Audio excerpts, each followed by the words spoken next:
குறைந்த விலை நிறைந்த தரம் தங்கள் தேவைகள் அனைத்தும் ஒரே இடத்தில் ஜெயச்சந்திரன் டெக்ஸ்டைல்ஸ். அந்த சம்பவம் நடந்த போது நான் ரஷ்யாவில் அப்போது படிச்சுட்டு இருந்தேன். இங்கே ஃப்ளாஷ் நியூஸ் வரத்துக்கு முன்னாடியே அங்கே எல்லா டிவி சேனல்லையும் இது மாதிரி திரு ராஜீவ்காந்தி அவர்கள் ஸ்ரீபெரும்புதூரில், அதாவது தேர்தல் பிரச்சாரத்துக்கு இங்கு வந்தபோது சென்னை அருகே அவர் கொல்லப்பட்டார் என்ற செய்தி அங்கு ஃப்ளாஷ் ஆச்சு. அது தெரிஞ்சுட்டு நான் ஃபோன் பண்ணி கேட்டேன். அப்போ வீட்லேயும் யாருக்கும் தெரியல. ரொம்ப நேரம் ஃபோன் கிடைக்கவும் இல்லை. ஸோ எனக்கு அடுத்த நாள் தான் ஃபோன் கிடைச்சிது. அப்போது பேசினப்போ மந்திரி பதவியை ஏற்றுக்கொண்டு நேரடியாக முதலில் சந்தித்தது அன்னை சோனியா காந்தி தான். பிரதமரை கூட அதுக்கப்புறம் தான் பார்த்து அவரிடம்தான் முதலில் வாழ்த்துக்களை பெற்றார். அதே போல் இது உங்கள் கட்சி தான், நீங்கள் என்ன சொல்கிறீங்கனாலும் நான் செய்கிறேன். ஃபுட் ஹேபிட்ஸ் பற்றி சொல்லணும்னா அவர் எந்த டயட்டுமே அவர் ஃபாலோ பண்ண மாட்டார். டாக்டர்ஸ் ஒவ்வொரு முறையும் டயட் ரெஸ்ட்ரிக்ஷன் சொல்லுவாங்க. ஆனால் அதெல்லாம் அவர் ஃபாலோ பண்ணவே மாட்டார். அவர் ஹெல்த் விஷயத்தில் அவர் தன்னை சரியாக பார்த்து கொள்ளவில்லை. எப்போவுமே அந்த ஆடியோ கேசட்ஸ், ஆடியோ கேசட்ஸ் தான் இருந்தது அந்த டைமில். கண்ணதாசன் பாட்டு, சிவாஜி, அதே போல் அவருக்கு பிடித்த பாட்டுகள் எல்லாம் ரெக்கார்டிங் பண்ணி வச்சிருப்பாரு. ஒரு 20-30 ஆடியோ கேசட்ஸ் அது இருக்கும். வாவ் தமிழ் நேயர்களுக்கு வணக்கம். என் அப்பா பகுதியில் இன்று தன்னுடைய அப்பாவும் முன்னாள் மத்திய அமைச்சருமான வாழப்பாடி ராமமூர்த்தி அவர்களை பற்றிய நினைவுகளை நம்மிடம் பகிர்ந்து கொள்கிறார் அவரது மகன் திரு ராமசுகந்தன் அவர்கள். வணக்கம் சார். வணக்கம். அப்பா ரொம்ப சிம்பிளான ஒரு அரசியல்வாதியாக இருந்தார். எல்லாருமே அவரை சீக்கிரமாக அணுக முடியும், அவர் ரொம்ப கெடுபிடிகள்லாம் இருக்காது அப்படின்னு தொழிற்சங்கத்திலிருந்து உருவானவர் அவர். அதனால் அப்படி சிம்பிளாக இருந்தார் அவர். அவருடைய இயல்பே அப்படி தான். எப்போவுமே ரொம்ப சாதாரணமாக தான் இருப்பார். அனைவரிடமும் பழகுவார், எளிமையாக பழகுவார். அனைவருடைய கஷ்ட நஷ்டங்களிலும் அவர் தன்னை ஈடுபடுத்தி கொண்டு தன்னாலான உதவிகளை அனைவருக்கும் செய்வார். அதுதான் அவருடைய தனிப்பட்ட குணம். அதே தான் அரசியலிலும் அவர் பின்பற்றி இருக்கிறார் என்று நான் நினைக்கிறேன். அவர் தொழிற்சங்கத்திலிருந்து வந்தவர். அதே நேரத்தில் ஜி.கே. மூப்பனார் ஒரு பண்ணையார் அந்த இதில் இருந்தார். அதனால் 2 பேருக்கும் ஒரு சின்ன கிளாஷ் இருந்துச்சு சொல்லலாமா? அது இருவருக்கும் கருத்து வேறுபாடுகள் என்றைக்குமே இல்லை. அது மீடியாவால் உருவாக்கப்பட்டது என்று தான் நான் நினைக்கிறேன். இருவரும் மிக சிறந்த நண்பர்கள். அவர்கள் பேசிக்கொள்வார்கள். அவர்களுடைய கொள்கை எல்லாமே காங்கிரஸ் கட்சியை வளர்க்கணும் அப்படின்ற கொள்கை தான் இருவருக்குமே இருந்தது. என்னுடைய அப்பா திரு வாழப்பாடியார் தொழிற்சங்க பேக்ரவுண்ட்லேருந்து வந்ததுனால அவர் ஏழை எளிய தொண்டர்களுடன் அறியப்பட்டார். ஆனால் திரு மூப்பனார் மேல்மட்ட அரசியலில் தமிழகத்திற்கு புகுத்தப்பட்டவர். ஆகவே அவருடைய பாணி வேறு விதமாக இருந்தது. என்னுடைய தந்தையாரின் பாணி வேறு விதமாக இருந்தது. ஆனால் இருவருக்குமே ஒரே கொள்கை தான், காங்கிரஸ் கட்சியை வளர்க்க வேண்டும். 89 தேர்தலில் வாழப்பாடி ராமமூர்த்தி சார் அதிமுக கூட்டணி அமைக்கலாம் அப்படின்னு சொல்கிறார். அதாவது ஏதாவது ஒரு அணியோட கூட்டணி அமைக்கலாம் அப்படின்னு சொல்கிறார். ஆனால் மூப்பனார் தனியாகவே நிற்கலான்னு சொல்கிறாரு. கடைசியில் மூப்பனார் சொன்னபடி தனியாக நின்னாங்க. அப்போது சீட் குறைஞ்சிச்சு. அதுக்கப்புறம் அவரை நீக்கிட்டு வாழப்பாடி ராமமூர்த்தி தலைவராக கொண்டு வந்தாங்க. அதில் அவங்களுக்குள்ள சின்ன கான்ஃபன்ட்ரேஷன் இருந்துச்சா? கான்ஃபன்ட்ரேஷன் சொல்ல முடியாது. அப்போது 89 எலெக்ஷனில் மாநில தலைவராக இருந்தவர் திரு மூப்பனார் அவர்கள். அவர் தலைமையில் தான் தேர்தல் அன்னைக்கு நடந்தது. ஸோ அவருடைய முடிவுகள் தான் அகில இந்திய காங்கிரஸ் கமிட்டி எடுத்துக்கொண்டது. என்னுடைய தந்தையாரும் காங்கிரஸ் கட்சியில் உள்ள உள்கட்சி ஜனநாயகம் என்பது இதுதான். யார் வேண்டுமானாலும் தலைமையிடம் தங்களுடைய கருத்துக்களை கூறலாம். என்னுடைய தந்தையாரின் கூற்று அப்போ என்னன்னு பார்த்தீங்கன்னா, அப்போ தான் திரு எம்ஜிஆர் அவர்கள் மறைந்திருந்த சமயம். அதிமுக பிளவுபட்டு இருந்தது. அதில் செல்வி ஜெயலலிதா அவர்களுடைய தலைமையில் இயங்கும் அதிமுகவுடன் காங்கிரஸ் கட்சி கூட்டணி சேர்ந்து அமைத்தால் பின்னாளில் நம்முடைய கட்சி இங்கு பெரிய அளவில் வளரும் என்பது அவருடைய கருத்தாக இருந்தது. ஆனால் அன்றைக்கு அகில இந்திய காங்கிரஸ் கட்சி திரு மூப்பனார் அவர்களுடைய கூற்றை ஏற்றுக்கொண்டு தனியாக இங்கு போட்டியிட்டார்கள். ராஜீவ்காந்தி மேலே ரொம்ப பாசமாக இருந்தார் அப்பா. அது ராஜீவ்காந்தியுடைய மரணம் நேர்ந்த போது அப்பாவும் அங்கே உடன் இருந்திருக்கார். அந்த சம்பவத்தை பற்றி உங்கள்கிட்ட சொல்லியிருக்காரா? அதை பற்றி அவர் ஓப்பனாக பேசினதில்லை. ஆனால் அந்த சம்பவம் நடந்த போது நான் ரஷ்யாவில் அப்போது படிச்சுட்டு இருந்தார். இங்கே ஃப்ளாஷ் நியூஸ் வரத்துக்கு முன்னாடியே வந்து அங்கே வந்து எல்லா டிவி சேனல்லையும் வந்து இது மாதிரி திரு ராஜீவ்காந்தி அவர்கள் வந்து ஸ்ரீபெரும்புதூரில், அதாவது தேர்தல் பிரச்சாரத்துக்கு இங்கு வந்தபோது சென்னை அருகே அவர் கொல்லப்பட்டார் என்ற செய்தி அங்கு ஃப்ளாஷ் ஆச்சு. அது தெரிஞ்சிட்டு நான் ஃபோன் பண்ணி கேட்டேன். அப்போ வீட்லேயும் யாருக்கும் தெரியல. ரொம்ப நேரம் வந்து ஃபோன் கிடைக்கவும் இல்லை. ஸோ எனக்கு வந்து அடுத்த நாள் தான் வந்து ஃபோன் கிடைச்சிது. அப்போது பேசினப்போ அவர் என்கிட்ட பேசாமல் அழுதார். அவர் வந்து யாரிடமும் வந்து அழமாட்டார். அப்போது அவர் அழுது கொண்டே சொன்னது என்னன்னா, தலைவரை வந்து இங்கே நாங்கள் இழந்துட்டோம் அப்படின்னு சொல்லி அதுதான் அழுதார் அவர். அது வந்து அவருக்கு வந்து மிகப்பெரிய அவருடைய லைஃப்லேயே வந்து ஷாக்கிங் இன்சிடெண்ட் அது. எப்போதும் யார்கிட்டவும் என்ன சொல்லுவார்னா, நானும் அந்த வெடி விபத்திலேயே இருந்திருக்க வேண்டியது தான். இப்போ வாழ்றது எல்லாமே வந்து என்னோட போனஸ் லைஃப் அப்படின்னு தான் சொல்லிட்டு இருப்பாரு. ராஜீவ்காந்தி மாதிரி சோனியா காந்தி மேலே ரொம்ப பாசமாக இருந்தார். அவங்க தலைமை ஏற்கனவே ரொம்ப குரல் கொடுத்து அவரும் முக்கியமான ஒரு ஆள். எந்த கட்டத்தில் அவர் காங்கிரஸ் வந்து வெளியேறினார்? 91 முதல் 96 வரை நரசிம்மராவ் திரு நரசிம்மராவ் அவர்களுடைய தலைமையில் வந்து காங்கிரஸ் கட்சி மத்தியில் ஆட்சி செய்து வந்தது. அப்பாவும் வந்து அவர் வந்து தமிழக காங்கிரஸ் கமிட்டி தலைவராக இருந்தார். அந்த சமயத்தில் வந்து தலைவர் ராஜீவ்காந்தி அவர்கள் இறந்ததுமே முதலில் தீர்மானம் போட்டது வந்து தமிழ்நாடு காங்கிரஸ் கமிட்டி தான். அதாவது சோனியா காந்தி அவர்கள் வந்து கட்சியின் தலைமை ஏற்க வேண்டும் அப்படின்னு தீர்மானம் போட்டார்கள். அப்போதைக்கு வந்து அவர்களுடைய சிச்சுவேஷன் என்னன்னு நமக்கு தெரியாது. திருமதி சோனியா காந்தி அவர்கள் வந்து அப்போது வந்து தலைமை ஏற்க வரவில்லை. ஆகவே திரு நரசிம்மராவ் அவர்கள் வந்து பிரதமராக பதவியேற்று கட்சி நடத்தி வந்தார். அப்போ வந்து அதிமுகவுடன் இங்கு கூட்டணியாக செயல்பட்டு வந்தது காங்கிரஸ் கட்சி. 93ஆம் ஆண்டுக்கு பிறகு பார்த்தோம்னா செல்வி ஜெயலலிதா அவர்களுடைய போக்கு வந்து வேறு விதமாக இருந்தது. அவருடைய வெற்றிக்கே காரணம் வந்து அன்னைக்கு வந்து தலைவர் ராஜீவ்காந்தி அவர்களுடைய மரணம் தான். அவருக்கு எதிராகவே அவர் வந்து அறிக்கை விட்டு இவர் இறந்ததால் நாங்கள் ஆட்சி பொறுப்புக்கு ஒரு மாநாட்டில் பேசினாங்க. எங்களுடைய தனி செல்வாக்கில் தான் வந்தோம், யாருடைய இறப்பிலும் வந்து நாங்கள் ஆட்சிக்கு வரவில்லை என்று பேசியதுக்கு அப்புறம் வந்து செல்வி ஜெயலலிதாவுக்கு அவருடைய அரசுக்கு எதிராக செயல்பட்டது வந்து தமிழக காங்கிரஸ் கமிட்டி. அதில் வந்து முக்கிய பங்காக என்னுடைய தந்தையார் வந்து செய்து வந்தார். அந்த 96 அந்த எலெக்ஷன் வரப்போ வந்து திரு நரசிம்மராவ் அவர்கள் வந்து திரும்பவும் வந்து நாம் அதிமுகவுடன் கூட்டணி வைக்க வேண்டும் என்ற ஒரு முடிவை எடுத்த போது, கடந்த 4 வருடமாக வந்து எப்படி இந்த எதிர்க்கட்சியாக செயல்பட்டு அதிமுகவின் ஊழல்களை எல்லாம் வந்து அப்போது இருந்த கவர்னர் திரு சென்னாரெட்டி அவர்களிடம் பல்வேறு சார்ஜஸ் வந்து தமிழ்நாடு காங்கிரஸ் கமிட்டி சார்பாகவும் என்னுடைய தந்தையார் மற்றும் அதே போல் திரு சுப்பிரமணிய சாமி இருவருமே வந்து சேர்ந்து பல போராட்டங்கள் நடத்தியிருக்கிறார்கள். பல்வேறு சார்ஜஸ் வந்து அப்போதைக்கு வந்து செல்வி ஜெயலலிதா ஆட்சியின் மீது கொடுத்தார்கள். இவை எல்லாம் நாம் செய்திருக்கிறோம். நாம் ஏன் வந்து திரும்ப அதிமுகவுடன் கூட்டணி சேர வேண்டும்?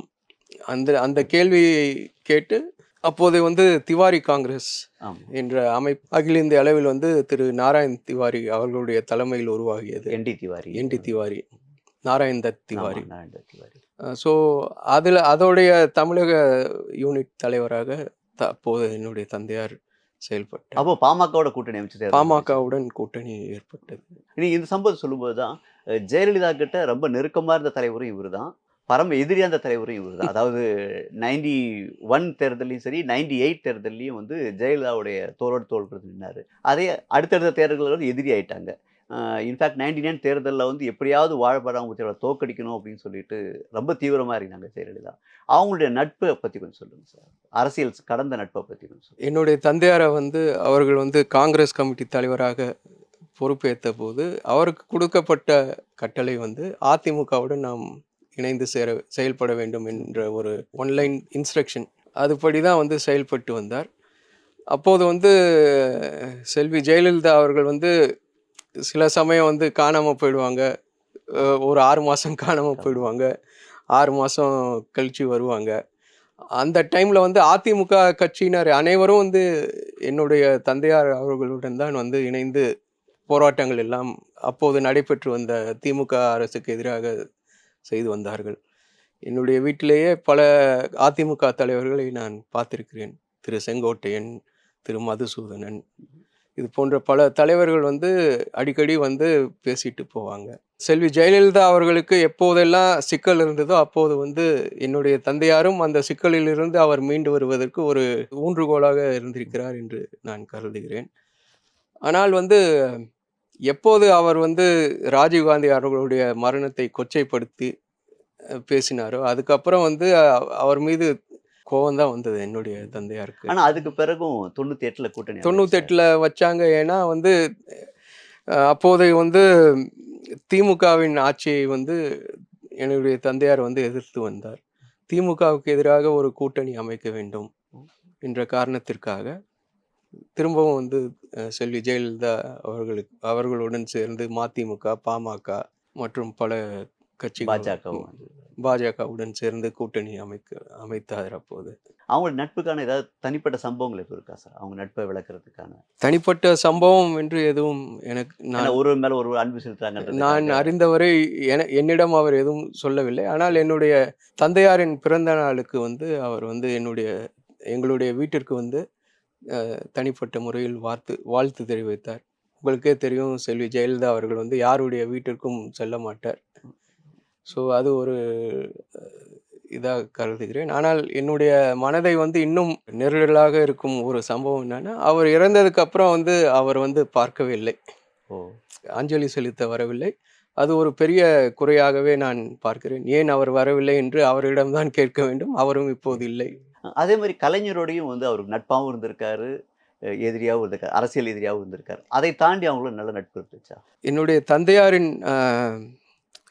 செயல்பாடுகள் எல்லாமே அரசியல் ரீதியாகவே தான் இருந்தது. அரசியல் ரீதியாக உங்களுடைய கருத்துக்கு அவர் எதிரியாக இருப்பார். ஆனால் தனிப்பட்ட முறையில் வந்து உங்களிடம் நட்பு பாராட்டுவார். அது வேற விஷயம். அதே போல தான் கலைஞர் அவர்களிடமும் என்னுடைய தந்தையார் வந்து சிறந்த நட்புணர்வோடு இருந்தார். ராஜாத்தி அம்மாள் வந்து என்னுடைய தந்தையார் அவர்களுக்கு வந்து மிகவும் வேண்டியவர். ஏன்னா என்னுடைய தந்தையார் வந்து அண்ணாமலை யூனிவர்சிட்டியில் வந்து படித்தார். அப்போது வந்து அவர்களுடைய கல்லூரியில் நாடகம் மாணவர்கள் சார்பாக ஆண்டு விழாவிற்கு ஏற்பாடு செய்த போது அப்போது இவங்க தான் வந்து நடித்து கொடுத்தார்கள் என்று என்னுடைய தந்தையார் கூறியிருக்கிறார். ஆகவே வந்து தனிப்பட்ட முறையில் வந்து அவருக்கும் கலைஞருக்கும் எந்த கருத்து வேறுபாடும் இல்லை. அரசியல் ரீதியாக தான் அனைத்து கருத்து வேறுபாடுகளுமே இருந்தது. நீங்கள் தமிழ்நாடு காங்கிரஸ் வந்து மூப்பனாரை கொண்டாடின அளவுக்கு வாழப்பாடி ராமமூர்த்தியை கொண்டாடலை அப்படின்ற வருத்தம் உங்களுக்கு இருக்கா? கண்டிப்பாக இருக்கிறது. அதே மாதிரி மற்ற தலைவர்களாக தன்னுடைய மகன்களை வந்து வாரிசாக வளர்த்துருவாங்க. ஆனால் உங்கள் அப்பா வந்து உங்களோட வாரிசை அப்பவே கொண்டு வர முயற்சி செய்யலையா? அவருடைய எண்ணங்கள் எல்லாம் வந்து நான் வந்து இந்த அரசியலில் வந்து கஷ்டப்படுறேன், அதே மாதிரி நீங்களாம் கஷ்டப்படக்கூடாது என்று தான் அவர்கள் வந்து என்னிடம் கூறினார்கள். அவருடைய தேர்தல் பிரச்சாரத்திற்கெல்லாம் அவருக்கு தெரியாமல் தான் நான் பல்வேறு இடங்களுக்கு சென்று வருவேன். ஒரு முறை பார்த்தபோது உனக்கு என்ன இங்கே வேலை அப்படின்னு திட்டி அனுப்பிட்டாரு.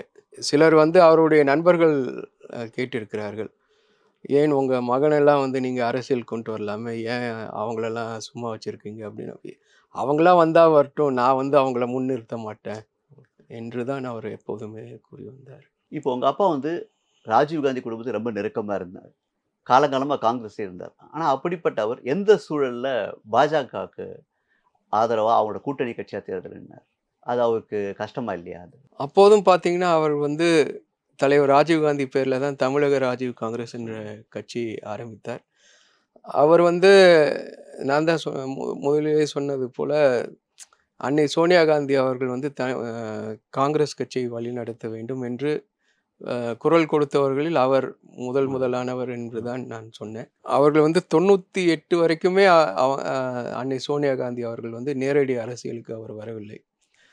எப்படி திரு நரசிம்மராவுடன் கருத்து வேறுபாடு கொண்டு காங்கிரஸ் கட்சியை விட்டு விலகினாரோ அதே போல சீதாராம் கேசரி அவர்கள் தலைவராக இருந்தார். அப்போதும் வந்து அவருடன் சில கருத்து வேறுபாடுகள் கொண்டு தான் வந்து தமிழக ராஜீவ் காங்கிரஸ் என்ற கட்சியை ஆரம்பித்து விட்டு தேர்தலில் வெற்றி பெற்ற பின்னர் அவருடைய ஸ்வேரிங் இன் செரிமனிக்கு நான் சென்றிருந்தேன். அப்போது வந்து அவர் மந்திரி பதவியை ஏற்றுக்கொண்டு நேரடியாக முதலில் சந்தித்தது வந்து அன்னை சோனியா காந்தி தான். பிரதமரை கூட அதுக்கப்புறம் தான் ஓ! பார்த்தாரு. பார்த்து அவரிடம்தான் முதலில் வாழ்த்துக்களை பெற்றார். அதேபோல இது உங்கள் கட்சி தான். நீங்கள் என்ன சொல்றீங்கனாலும் நான் செய்றேன். அப்படின்னு சொல்லி தான் அவங்க கிட்ட வந்து ஆசீர்வாதம் வாங்கினாரு. அப்ப சோனியா காந்தி எதுவும் சொல்லலையா? அவங்க வந்து பாஜகவுல சிரிச்சுட்டே ஐ நோ அப்படின்னு சொல்லி. அப்பா வந்து நரசிம்மராவ் பீரியட்லயும் மினிஸ்டரா இருந்தாரு. அந்த காலகட்டத்தில பல பேர் வந்து இந்த சோனியா காந்தி ஃபேமிலி வந்து கொஞ்சம் கொஞ்சமா நரசிம்மராவ் ஒதுக்குறாங்கன்லாம் நியூஸ் வந்துருச்சு. அதெல்லாம் உண்மையா? அத பத்தியாவது பேசியிருக்காரா அப்பா? இல்ல அது பத்தி என்னிடம் எதுவும் பேசினதில்ல. நானும் அது பத்தி சொல்றது சரியா இருக்காது. அப்பாவுடைய அரசியல் குரு யார் சார்? யார் பின்பற்றி வந்தார்? அவர் மாணவர் பருவத்தில் வந்து தி.க.ல இருந்தாரு. தந்தை பெரியார். அதற்கப்புறம் வந்து அ ஈ.வி.கே. சம்பத். அவருடைய அவர்தான் வந்து அப்பாவுக்கு வந்து முதல்ல வந்து 1977ல வந்து காங்கிரஸ் கட்சியில வந்து சீட்டு கொடுக்கணும் அப்படின்னு சொல்லி ரெக்கமெண்ட் பண்ணவரு. திரு ஈ.வி.கே. இளங்கோவன் ஆமா. அவரோட அப்பா. அவர்தான் அவர்தான் அப்பாவின் குரு. அதேபோல மறைந்த காங்கிரஸ் கமிட்டி தலைவர் திரு எம்.பி. சுப்பிரமணியம். அவரும் வந்து அவருக்கு நிறைய அதேபோல முன்னாள் ஜனாதிபதி திரு ஆர். வெங்கட்ராமன்.